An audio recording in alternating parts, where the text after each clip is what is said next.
Hey everybody, welcome to the 87th week. Not that we're counting, but we are. It's like how many days till Christmas? So it's shorter days than the amount of weeks. So as you guys are ramping on here, please use the Q&A to ask us questions. Use the chat to harass us. I am wearing the crazy shirt from our friends in Honolulu and from, I guess they're in Honolulu. So same way with Harvey, because it's crazy out there. And also because I think Harvey was going to get up really early because he's got some questions that he sent to us. So we'll see if he's on here live as well. And then Scott Sutherland, who sent us these crazy shirts from Crazy Shirts in Honolulu. Thank you very much.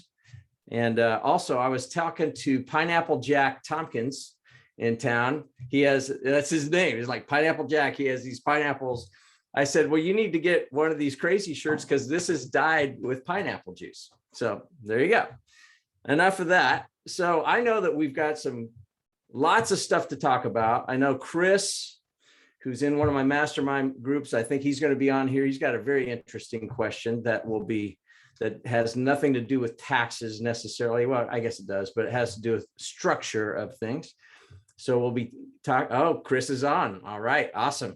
Good to see you here, Chris. So, Jack, you said you've been, trying out your skills of Googling and researching and all that kind of stuff. So you want to do a little, I tell you what, before you do that, Adam, you got something brewing, I'm sure. Adam, you take it. Yeah. Thanks, Gary. I didn't. That's interesting. This is usually my chance to give Jack time to Google whatever it is he's going to say next. Actually, Jack is well prepared. For us, the couple things that are new or just reminders for this week.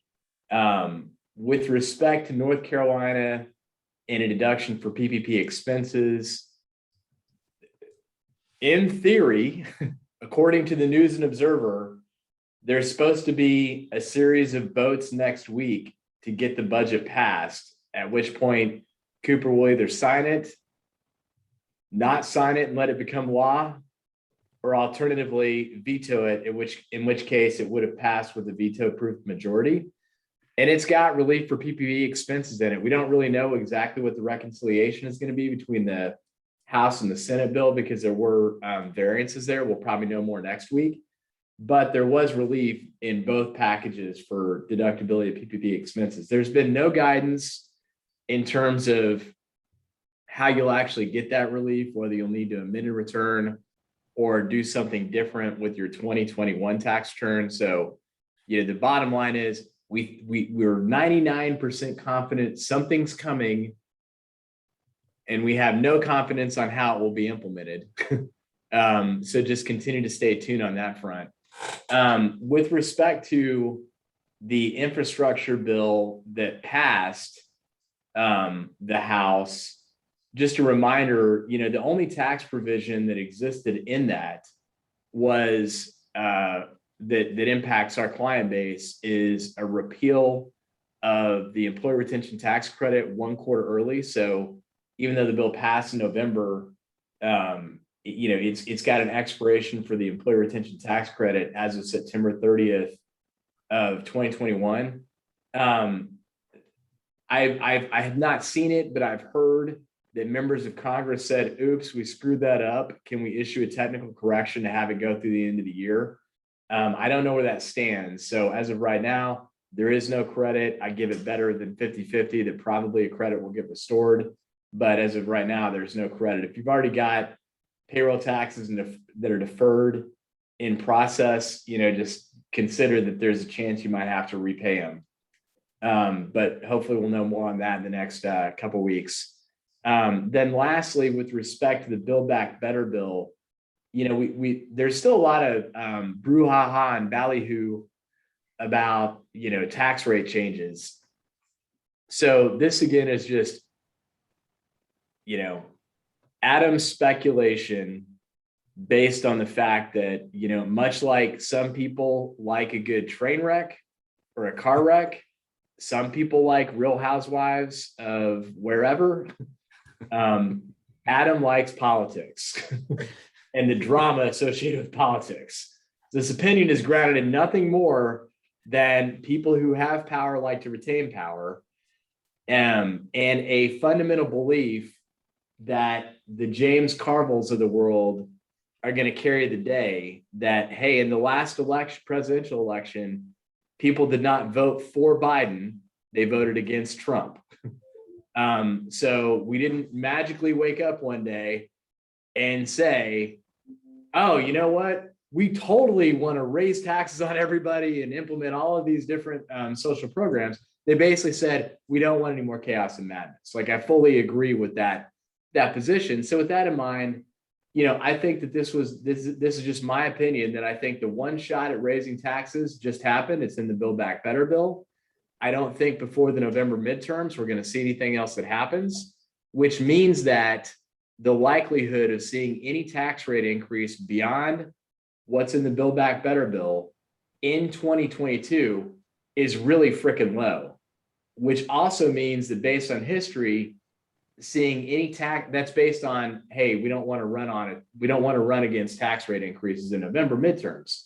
I think that beyond that, for 2023, it also bodes well, because even if there was a tax rate increase, they're typically prospective, not retrospective. So I feel like we're probably in pretty good shape for 2022 and 2023, which really boils down to what's the big ballyhoo in the tax rate increase for the Build Back Better plan. That was my drum roll. Basically, they're trying to start to shut down the S Corp loophole, which we all know what it is. It's called that if I'm a partnership, I pay self-employment taxes. If I'm an S corporation, I don't. It's one of the greatest tax strategies out there in terms of a loophole for no real reason why it exists other than it does. So what are they doing? They're trying to shut that loophole, kind of, by implementing a surtax on incomes greater than $400,000 that flow through K-1s that are not subject to self-employment taxes. But they're giving you a state and local income tax deduction on the other side of that. So the bottom line is, unless you've got S corporation income of north of $1 million, no change for you. You're still samesies. So all the same deferral strategies you might have had in the past, there's no real reason to really change any of those going forward. And if I didn't say it explicitly, there is no capital gains tax increase in the Build Back Better bill or the infrastructure bill. So they would have to do something new and pass it to have it take effect. And equally as important, there is no estate tax reduction in the Build Back Better bill. They would have to do something separate to address it. So like all the fear, and look, we read the tea leaves and thought this could be happening based on the first version of the bill that passed the Senate. All the nasty stuff around estate taxes and capital gains taxes and tax rate increases went away, but for the one that I just said. That's all that's left here. So no reason to panic, no reason to fire sell anything, no reason to say, oh my gosh, all that income I've been deferring for years, should I pick it up this year? Now you're probably safe you are safe for 2022, basically, we think, and you're likely safe for 2023. So, not much that you should really change in your tax planning, probably until 2024, 2025, pending some other change that might come out that we haven't heard of yet. So with that in mind, I will shut up and pass it on to you, Jack. All right. So going back to the crazy shirt that Gary's wearing, I also have one. It's not so crazy because I was looking through the catalog and I found a shirt, and it actually is a USA shirt, but it doesn't look like, American flag kind of thing. It's one of those that it looks like it's, I don't know, salty dog kind of look shirt feel to it, with words on it, but you have to really read it, and it has some really good stuff on it. And of course, I intended on wearing it today, and it didn't make it to my office. So anyway, thank you to the crazy shirt people for that. And so that brings me to Veterans Day, and thank you to all of you that are on here live and are listening to this on the recording. Thank you for your service. Thank you for your family member service and the risks that they put themselves and yourselves in for our freedoms. And my father is Air Force veteran from the Vietnam War era, so very much appreciate all of you for what you do and what you've done. So a couple of things we can chat about, and what I want to do is go through on not a 30,000 foot level, but maybe a 10,000 foot level. Certainly not in a 0 foot level, because there's a lot of detail. I think maybe several hundred pages, maybe a couple thousand pages of stuff. So two things. One is, so what is in there? And we've talked about this, but what made the final cut essentially? So breaking down the infrastructure bill as to what's in there. And it'll sound familiar. So just to give you the background, 1.2 trillion bipartisan bill passed on November 5th. It was in the Senate, it was passed the Senate, was stalled, and then now it's headed to the White House. I'm not sure if the president signed it yet. I haven't seen that he actually has, which is odd. But so the summary of it is repair of 20,000 miles of roads, 10 of the country's most economically important bridges, modernization, public transit, et cetera. So they have 66 billion in passenger and freight rail. And a lot of that is to Amtrak. Apparently Amtrak has a really bad backlog on maintenance, modernizing and extending rail service. And there's a whole bunch of subcategories that are in that. There is public transit, so 39 billion to modernize transit, including repairing and upgrading bus and rail fleets and extending transit services to more communities. Roads and bridges, 110 billion for roads and bridges, 40 billion of funding for bridge repair within that 110 billion, 16 billion for major projects that would be too large or complex for traditional funding. Electric vehicle infrastructure, 7.5 billion. Electric buses, 2.5 billion for zero emission buses, 2.5 billion for low emission buses, 2.5 billion for ferries. Airports, ports, waterways, 17 billion for port infrastructure and 25 billion for airport repairs to help with maintenance and congestion, or to reduce congestion. 11 billion in transportation safety programs to reduce crashes and fatalities. 65 billion for upgrades to power infrastructure, research and development of transmission and electricity distribution technologies. 1 billion to reconstruct street grids and other infrastructure to reconnect communities divided by transportation infrastructure. 50 billion to protect against droughts and floods and for investment in other weatherization to reduce the impact of climate change. 55 billion to drinking water, wastewater, and stormwater infrastructure funding. 65 billion to bring high-speed internet to every American through broadband infrastructure improvement and expansion. 21 billion to remediate environmental hazards, and then some other stuff. So the next question you're thinking is, how does that money get down to us here in Charlotte, Mecklenburg County, or wherever you're at, Hawaii? And so there is this process that, and it's funny because the process ends where you might think it ends, which is, so here's what happens, which is it's called a non-competitive funding allocation process. Formulas are dictated in the bill are based on criteria like state population, or when there's a user related to it. So like transit funds, then it's determined by things like ridership. Once the money is directed to the states, local bureaucrats are able to make important decisions about which projects deserve the funding. So whatever is your favorite, your local legislature or city council, county commission, general assembly, whatever their favorite programs are, that's kind of where the money's going to go. And then there is the states can also, they will be sending money down to counties and cities like they normally do. So it's more money in their coffers to be able to do that. And then there's this earmark and competitive grant process, which is money that is not part of the bidding process or the non-competitive allocation process that gets pulled, extracted from there. And so those are the special pet projects that go, and I'm being coy and sarcastic, but I mean, it's just, okay, the money's going to go where the people in power say it's going to go. And so that's what happens with it. So it talks about what qualifies for and where the other money is going to go and those kind of things. So that's basically the overview of what's in the stuff, which is what we thought it would be, but at a reduced amount. And there are some things that they had to chop off in order to get to the number that they did.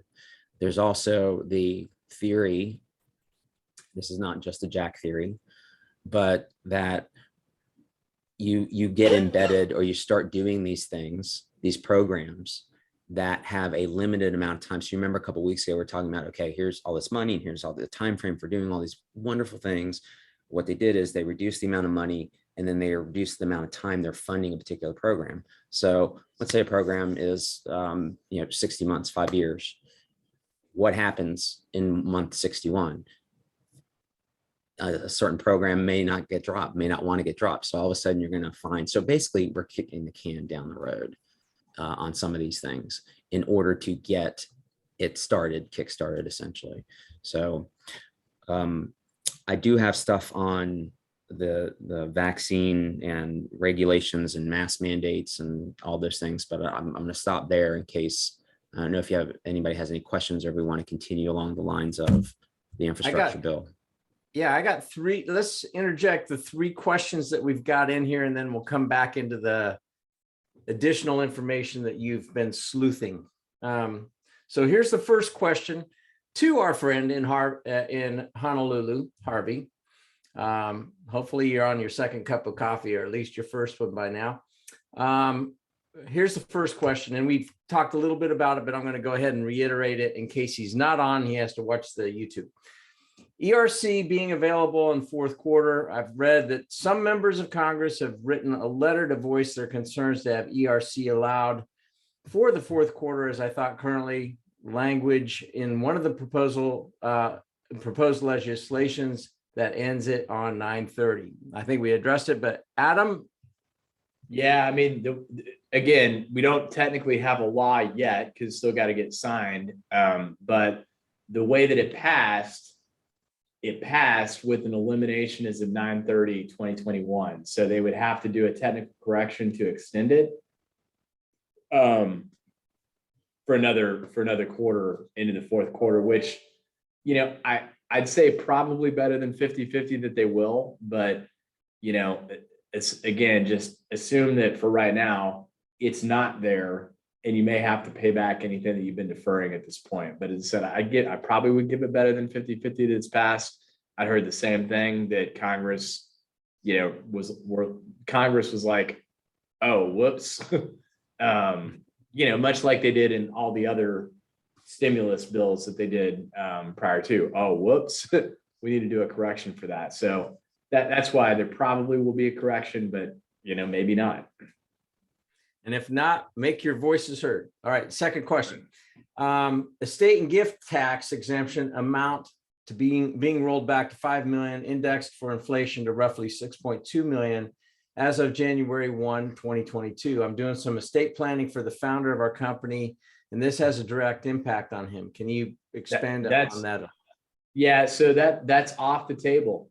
Do not need to worry. I mean, you still should do something, but you do not need to worry about that until January 1st, 2026, which is when it repeals now.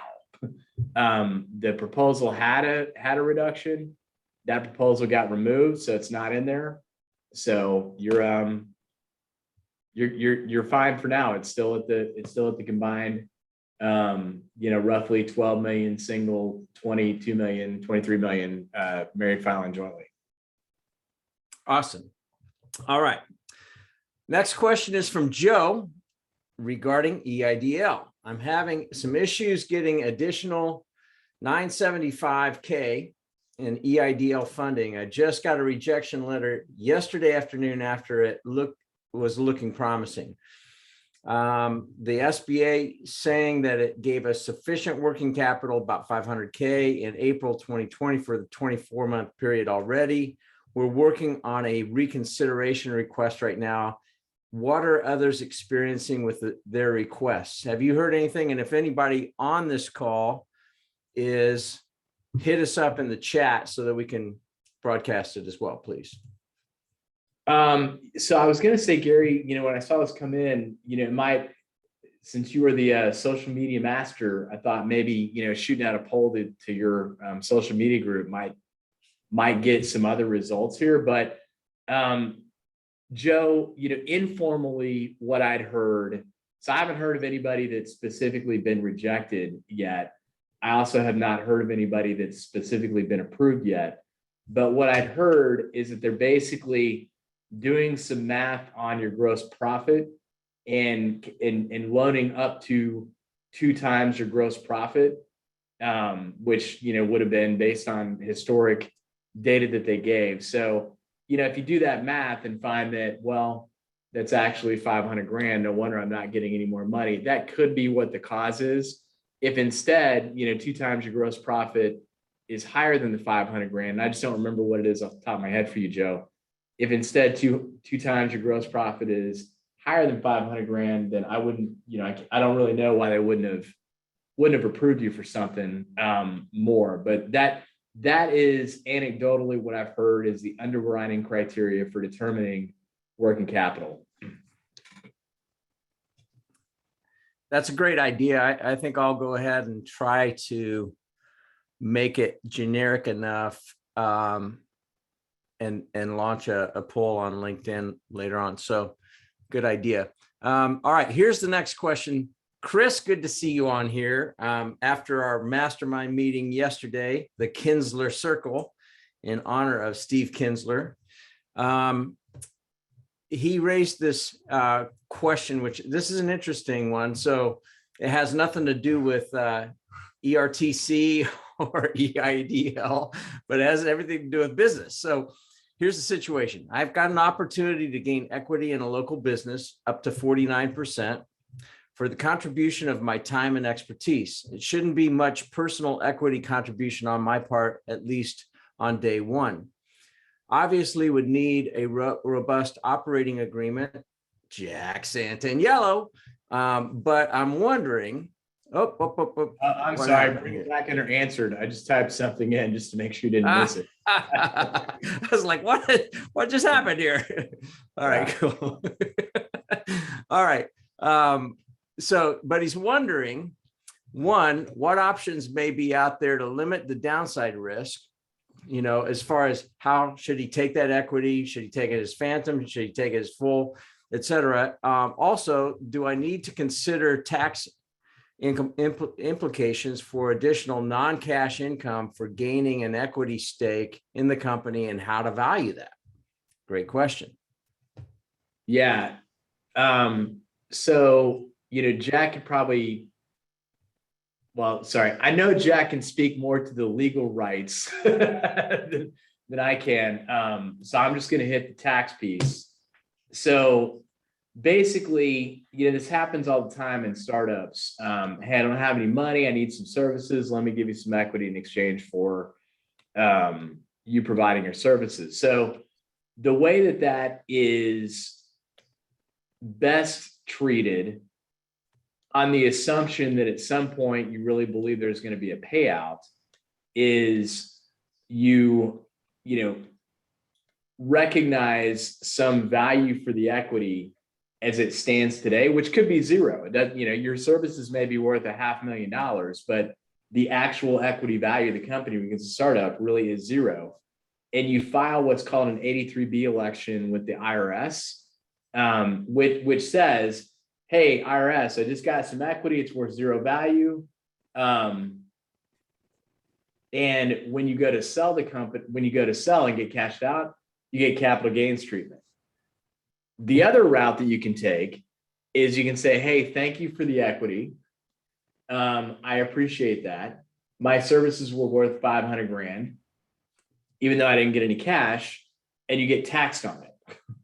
But you don't have any cash to pay the tax. Hence why it's silly, hence why the 83B election exists. But that's a route that you could take. I mean, it ultimately comes down to, look, at the end of the day, do you want ordinary income treatment on it, or do you want capital gains treatment on it? Most people would say I would like capital gains treatment on it. So that's why this code provision exists, is to basically say, look, I'm getting something today that's kind of worthless, but it could be worth something.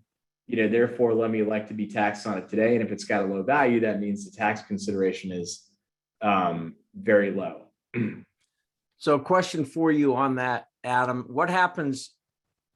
So if you took it as a phantom stock, you just pay income tax, or you pay tax on that when it's exercised and there's a liquidity event, right? Or right? Phantom stock is basically a glorified bonus. I mean, at the end of the day, it's basically, Gary, I'm telling you, you're a part of the company. I'm going to give you a part of the profits. Well, how are you going to pay me on that? Well, I'm going to give you an extra $100,000 in your W-2. I mean, that really is all that phantom equity is at the end of the day.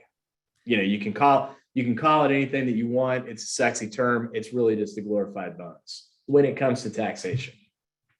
So it is, if you file the 83B election, and let's say that you are, in this case, you're coming into a company that may actually have value, but you're going to say that it has no value. At what point are you paying tax because you actually have stock in something that does have value? Is it triggered? That's the whole point in doing it. It's only triggered when you sell. That's the whole point in doing the election. All right, cool. Anything that you would add to that, Jack?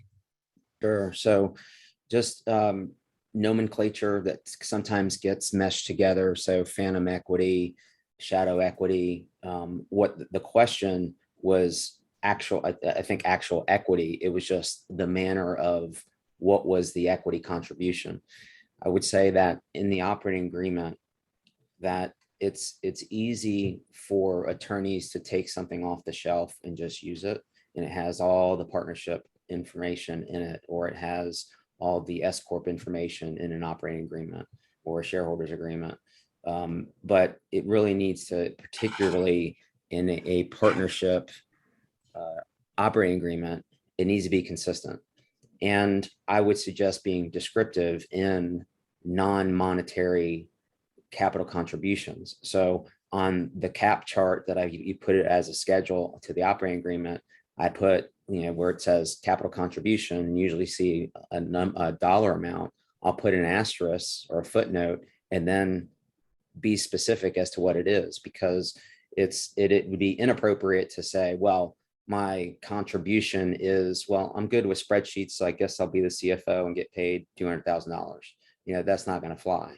And so, it has to be legitimate. It has to be reasonable compensation, so that you can't be overpaid and then say, well, that's the value of what you've put into the business, because you get paid $500,000 for doing some bookkeeping kind of thing. So those kind of things come up, but the documentation needs to be consistent. I think a lot of times it's just easy, and what we the three of us have experienced is getting operating agreements from our clients that they've used they're opening up a new company or new division or in a new city, whatever it is. So we'll just use this operating agreement, and it's a different configuration of ownership. It may be that it's the general manager that is the minority owner, so hence is bringing sweat equity into the component versus the original owners that actually put actual dollars in the business.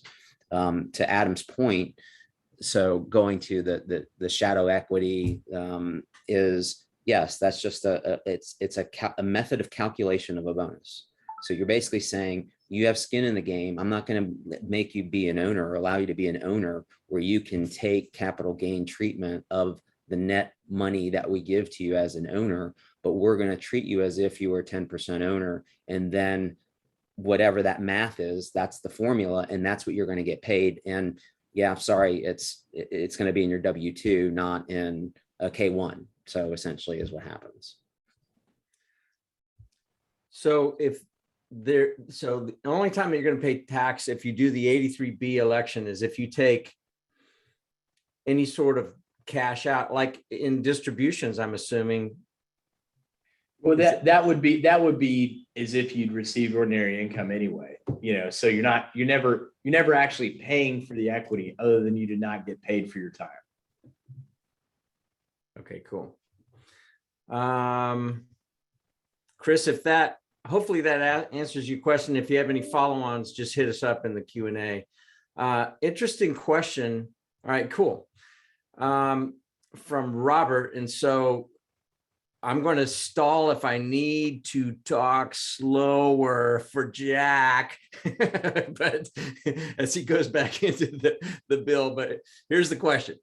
Does the power grid improvements add protection against the chance of electromagnetic pulse EMP?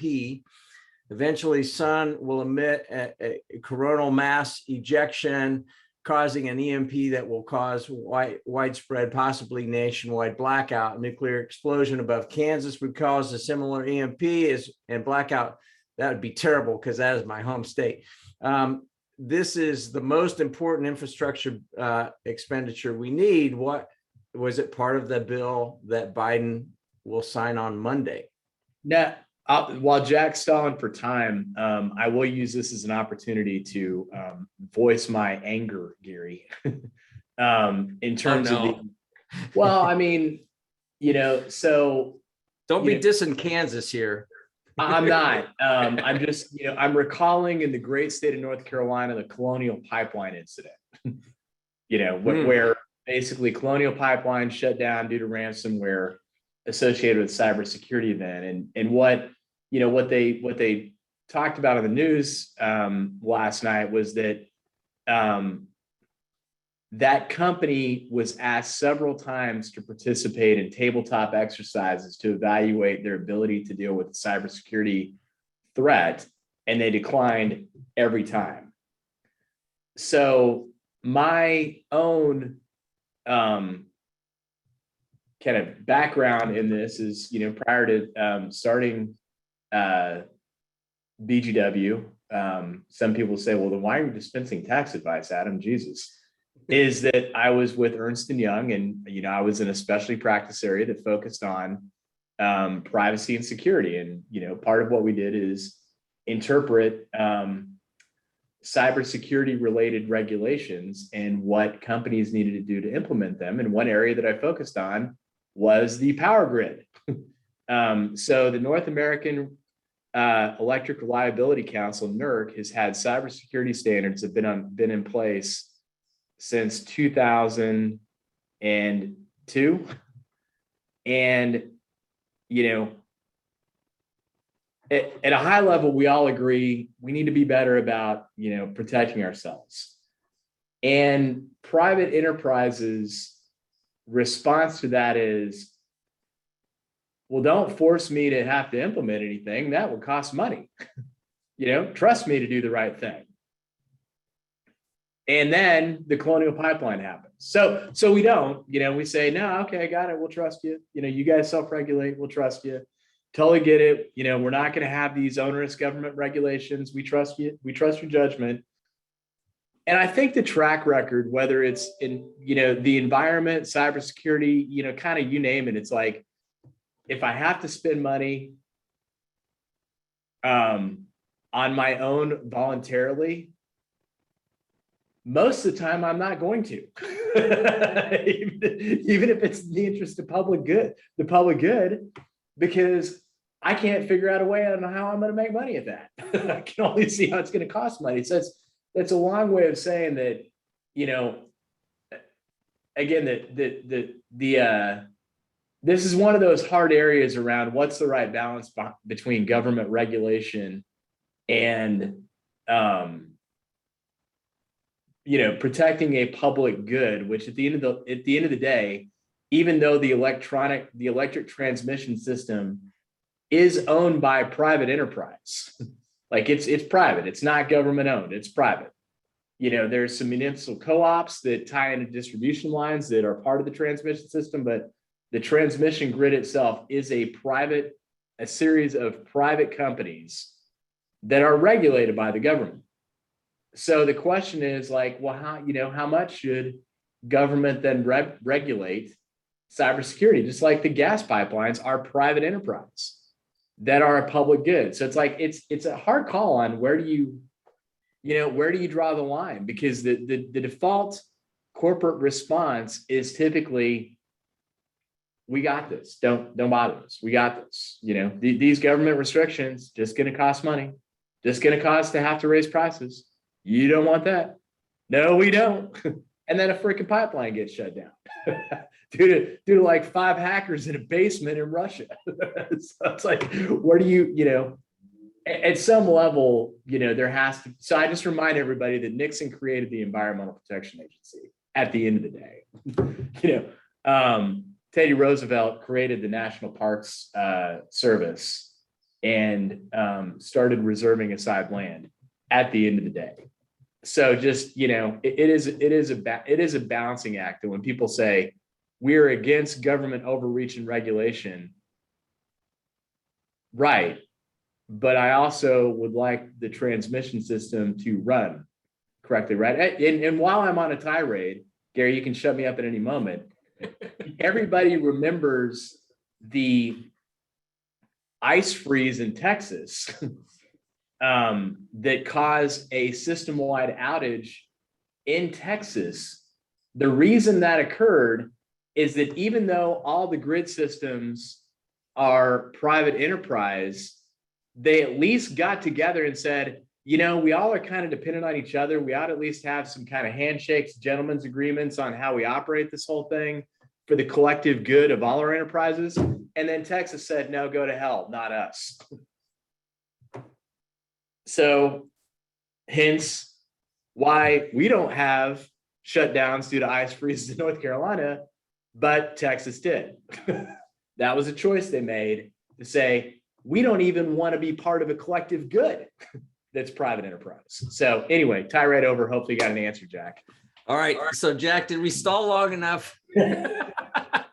Sort of. Yeah. Right now, somebody from Schumacher saying, Jack, you got to stop being on a call with that guy. Jesus.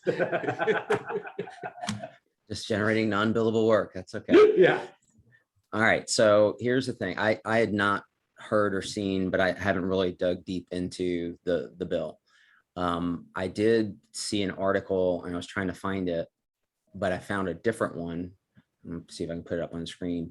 And I don't think it is in the bill because there's disagreement about it, like a lot of other things. So this article goes into, and it was published just a couple of days ago. Again, it's not the one that I was looking at before, but it says officials representing key transportation sectors on last Thursday, made it clear that proposed cybersecurity reporting mandates and other efforts aimed at beefing up security are not what is needed to defend against decreasing attacks.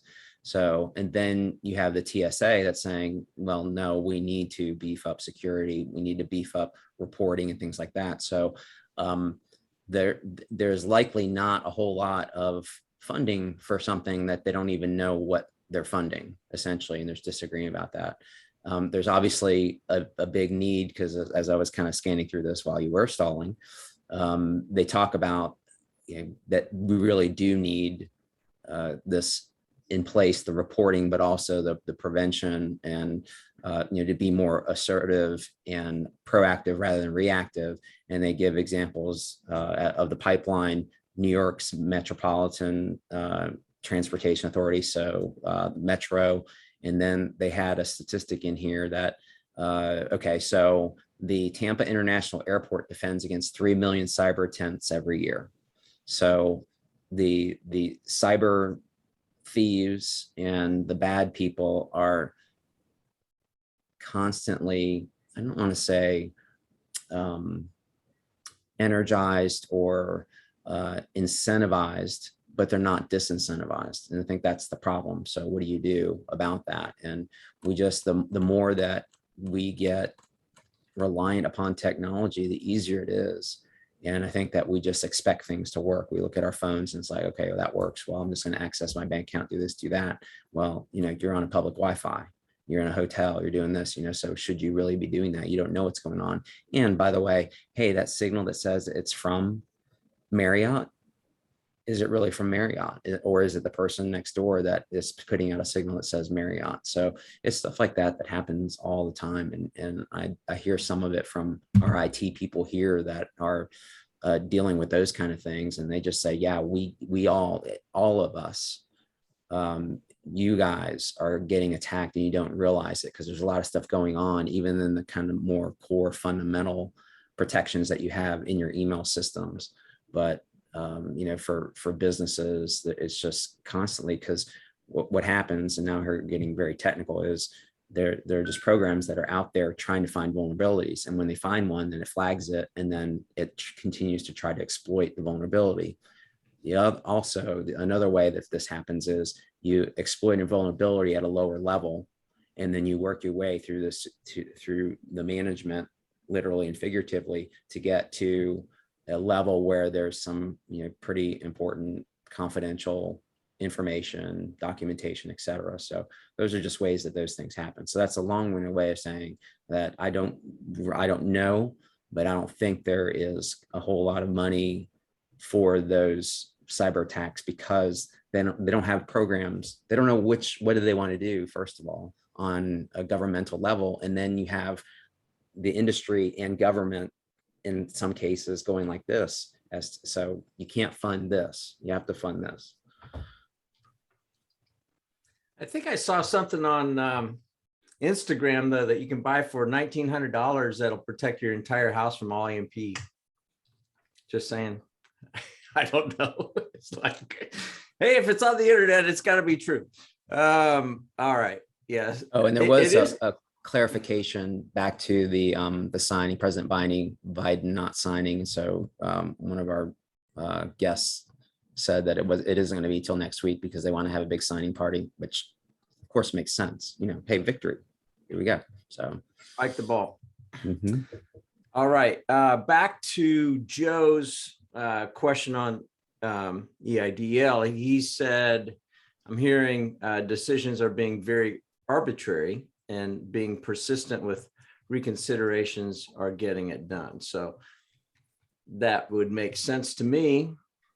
And that sounds accurate in other areas as well. So for example, I do a lot of franchise work, and in 14 states, you have to register that disclosure document. And so states like New York and others are just very slow, but it seems like if we call a number of times and be very respectful, stuff happens. So I don't know if every call we get closer to the front, or they just get annoyed. It's a fine line. It's like, okay, harassment versus encouragement when you're making a phone call to a government person.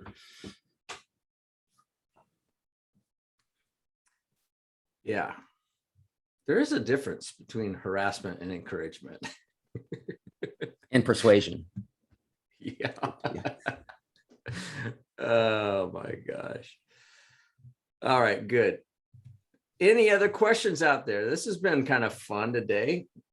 A nice variety of questions and dialogue. Oh, hey, while anybody's thinking of questions, Jack, give us the update on what's going on with this vax mandate. Stays, no stays, blah, blah, blah.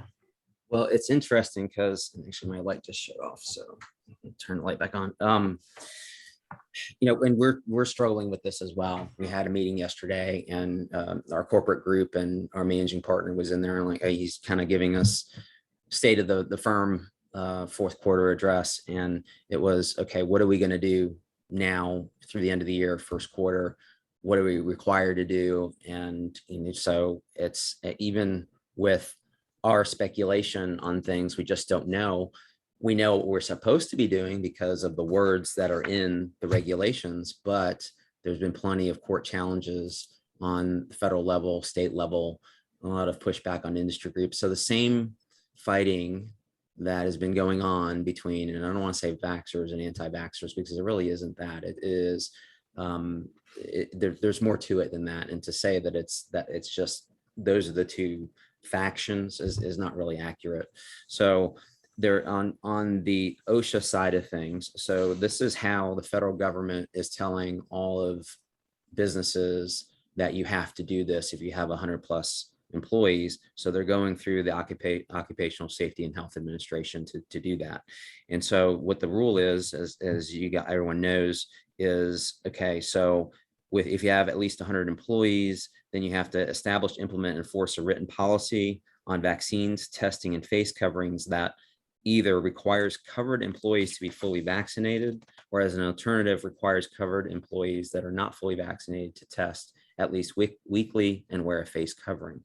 Okay. This guidance is 500 pages in length, so not fun reading.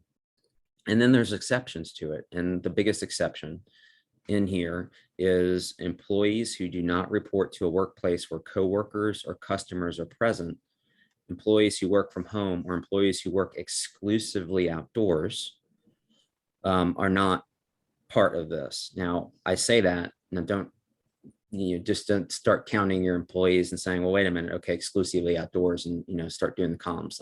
We don't know yet what all this means and being interpreted and things like that. But they said that even though if an employee falls under this exception, so works exclusively outdoors, that doesn't take that employee out of the 100-person count. So that's a separate, you get to the 100 and then you start saying, okay, then you at the individual level, does that do you have to have that person reporting or not under this, either wearing a mask or not? And so there's and I should have said this before all of you start taking very copious notes, but this is actually one of our client alerts, which I'll post in here in just a second in the chat. So, and it goes through kind of, it is basically a Q&A or frequently asked questions. Does this require this? If you have to give paid time off, and yes, you have to provide 4 hours of paid time off to receive each dose of the vaccine. So that came up as well. It's like, okay, are we going to have a nurse stationed in our office? Or are we going to send them downstairs to the Walgreens? What is the process for guests? And so all those logistical nightmares that you would think in implementing something like this. And then you have different sets of rules for different subgroups. So another client alert, which I'll put in here, is regarding emergency people that are in emergency centers, so hospitals and those kind of things. That, and the way they're doing that is that if it's a Medicare or Medicaid provider, that's how the feds grab essentially and are able to regulate this. And so if your specific providers must require all staff to receive the first vaccination by December 5th. And then there's exemptions for those kind of things. And then there's a phase 2 with respect to non-exempt staff and things like that. So, all of these rules and regulations that are going to go through the court system. Another thing we talked about is our litigators are going to be very busy next year. And at least, well, when the courts open back up, no one's filing lawsuits necessarily at this point because, you can't get it adjudicated. So it's just sitting there. And some people don't want to be the cutting edge, bleeding edge in either direction. So that's what's going on with these kind of things, but there's more to come. Like I said, I'll post while you guys are talking next. I'll grab those links and put them in. I should put it in the chat or to everyone, or how do you want me to do that? Yeah, put it in the chat to everybody. Okay. I think that'd be good. All right. So Jack, as an attorney, and I know you're not a litigator, you're an M&A guy. I'd rather be an M&A guy than a litigator any day. I like you way better than the litigators, but good. Thank you. The question that I've gotten actually, so I've got a friend up in Minneapolis. She still is dealing with the left side of her face completely paralyzed from Bell's palsy.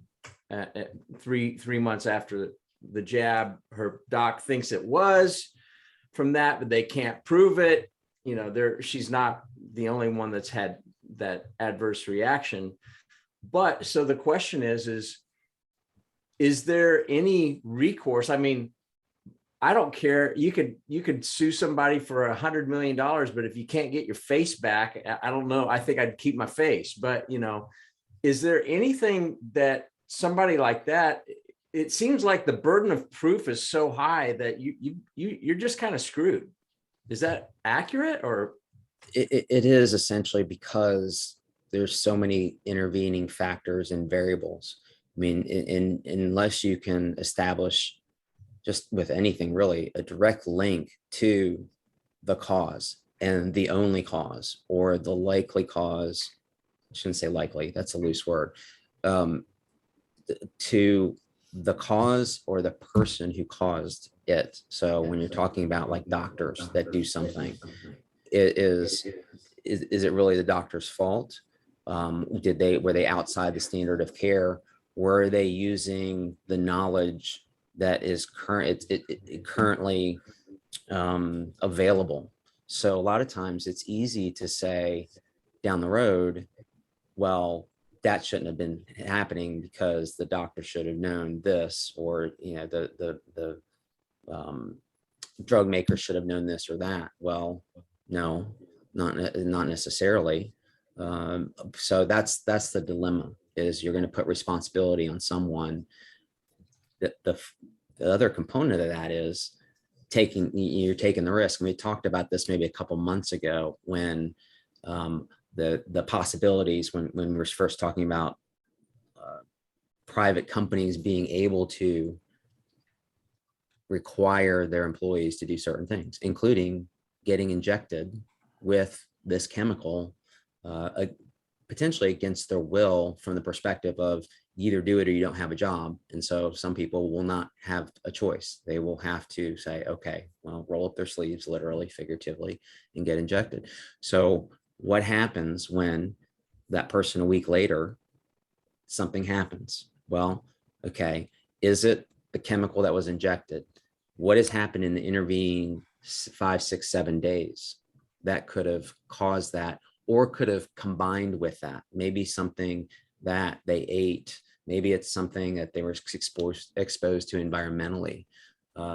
So there's just all those things that come into play, and that's basically just explaining the complexity of like a typical medical malpractice case, which is, how do you navigate and get to what is the real cause of what happened, and filtering in the assumption of risk by the person that went into, the patient essentially that went into that scenario, which, we all sign the consent forms that say, hey, you can do no harm and I can't come after you. But, those are not valid when you have bad actions by a doctor or anyone else. So again, a long-winded way of saying that it depends, because of there's just so many things that go into the analysis, and it's not as easy as saying that, okay, now, having said that, maybe, and again, I'm not a med mal doctor, or as you pointed out, a litigator, or a med mal attorney,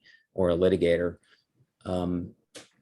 You inject, and all of a sudden there's a reaction, and that is what maybe affects your skin immediately.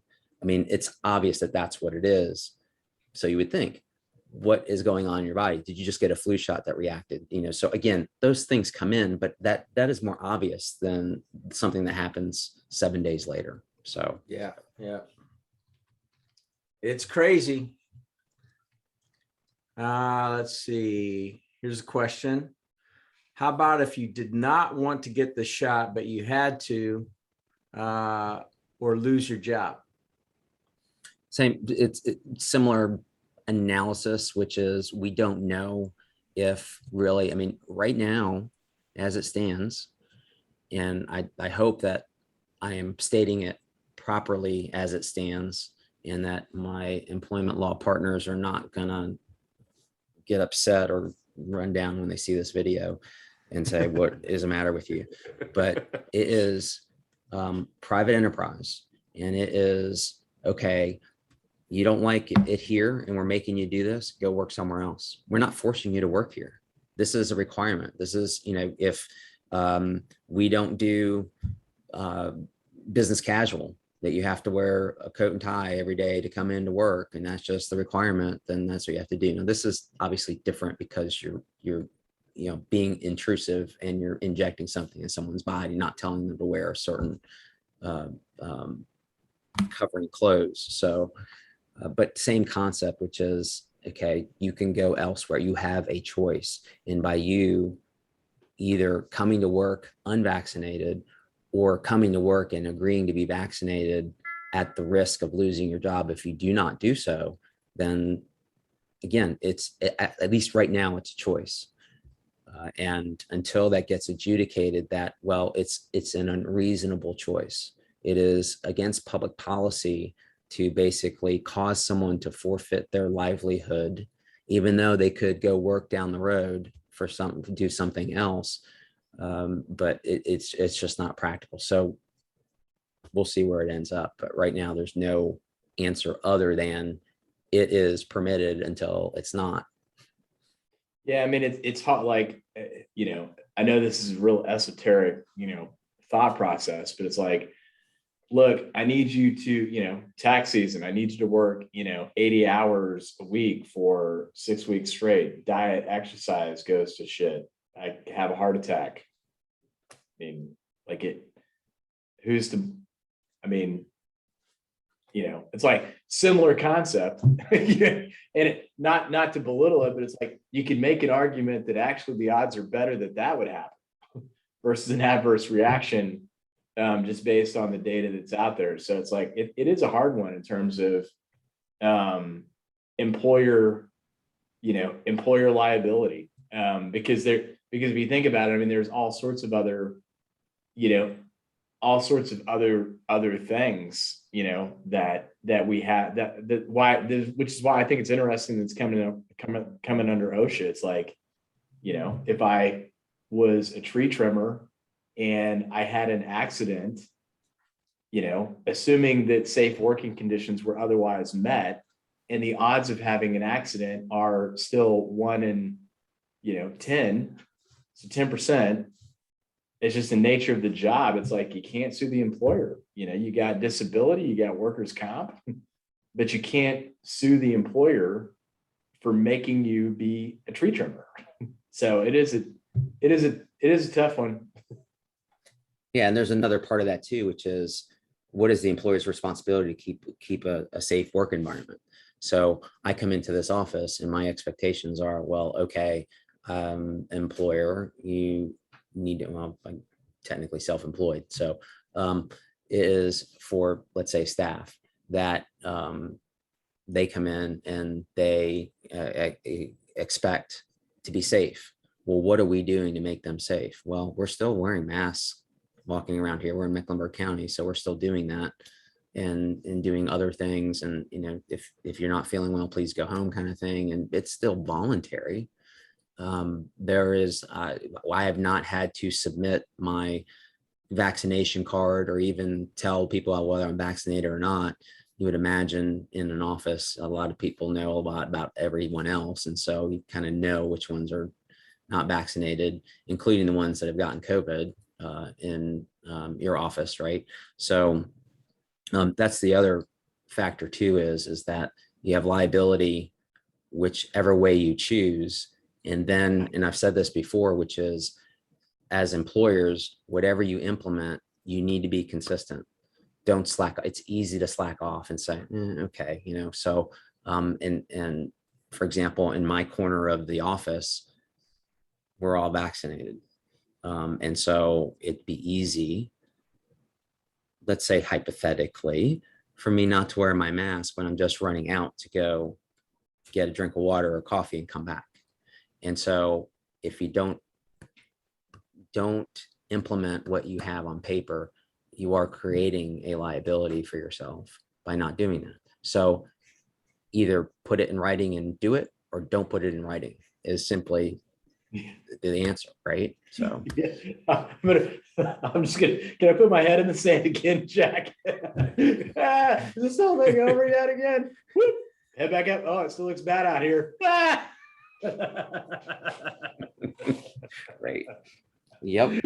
I was describing to somebody, I was like, this is horrible to say, but somebody, hey, what are you guys doing? Back to the office. I was like, well, Delta variant's terrible, but it was actually a blessing because it meant that we didn't have to do anything or make any decisions on anything. We got to push it out and let somebody else be the bad guy before us. Here's a question that just came in from Jeffrey. So is your recommendation to prepare for what you might implement as a company, but not move forward with anything until the courts rule on the issue? Good question. That is a good question. So prepare, I would say that do an analysis of what are the possibilities to create a safe work environment. And if that means, we still have not put all the chairs in our conference rooms, we still have spacing in the conference rooms.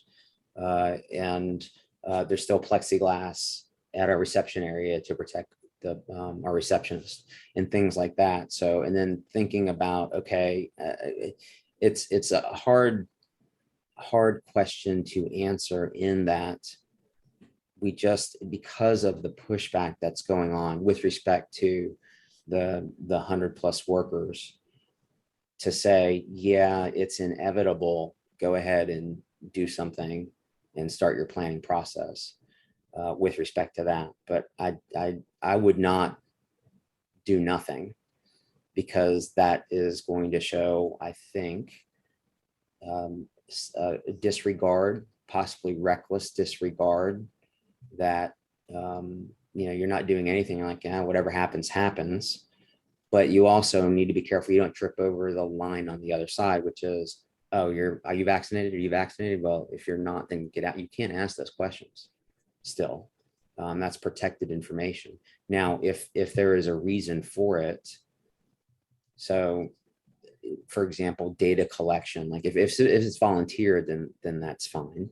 But then you still have to protect it. You can't say, well, you voluntarily told me, Gary, so I'm going to go tell everyone else that, because it's not confidential anymore. Because, but if you're telling me as your supervisor, then that is confidential information. And I would suggest that people at the office, which I know it's hard, happens everywhere, happens here, gossip gets around, just try to slow that train down if you can.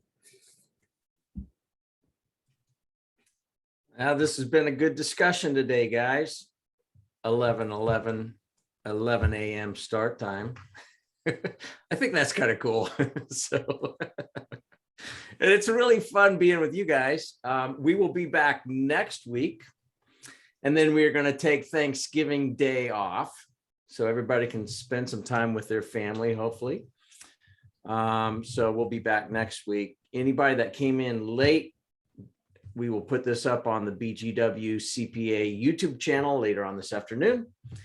And if you do have questions in the meantime, feel free to hit us up, and we will address them next week.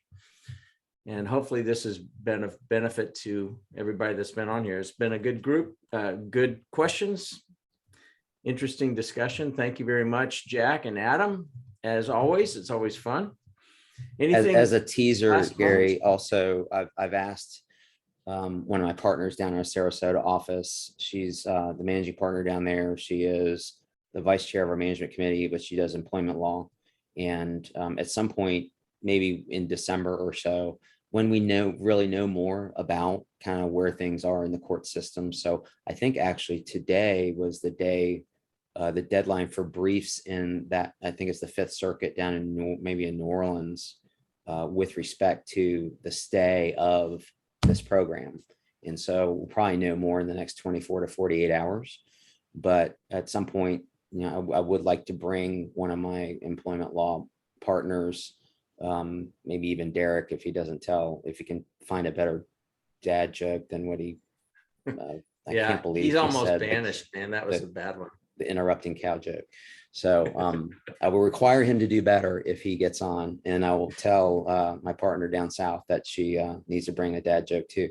So anyway, that's something just so people on here, at the appropriate time, we will dive deeper into this 100+ worker mandate, because it is important. And meaning if we have guidance which way to go, we'll certainly try to help you through that. One final thought is we may do a separate webinar. We're contemplating that. Maybe in this last quarter, which I know there's not a lot of time left, but in just dealing with tax planning, year-end tax planning questions, kind of free for all.